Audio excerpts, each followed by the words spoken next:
When I was 13 years old and then Carrie Berger, I found myself heading off to my first summer of music camp. I was so excited to get to this music camp and meet other kids as passionate about music as I was. Now, as soon as I got to camp, I immediately developed a crush on one of the guys' counselors. Mark was amazing, and I hung on every word he said. You know how 13-year-old girl crushes can be. I was also the girl at camp who was always the one inviting people to have fun. I always wanted to laugh. When we had downtime, I wanted to use it effectively, having a great time.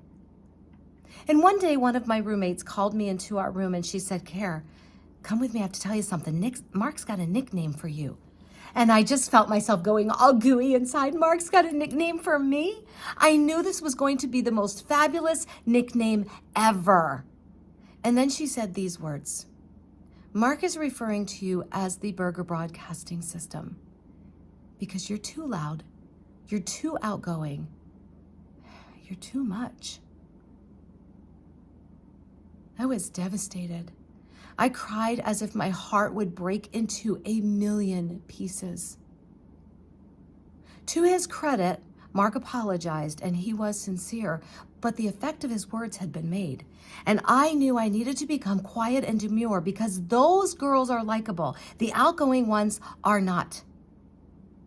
I'd like to say his words affected me only for the rest of the summer or even for a year, but they affected me for decades. I spent hours learning to become someone I was not in order to please a world that didn't accept me as I was. My brother was diagnosed with cancer in his mid-40s, just a few days before I earned my MBA. And after he passed away, we were going through his things, and in a pile of paperwork, I found a card addressed to me. And when I opened it, it was a graduation card that he just had never had the energy to get mailed to me. And in it, he told me how proud he was of me and to never stop shining my light.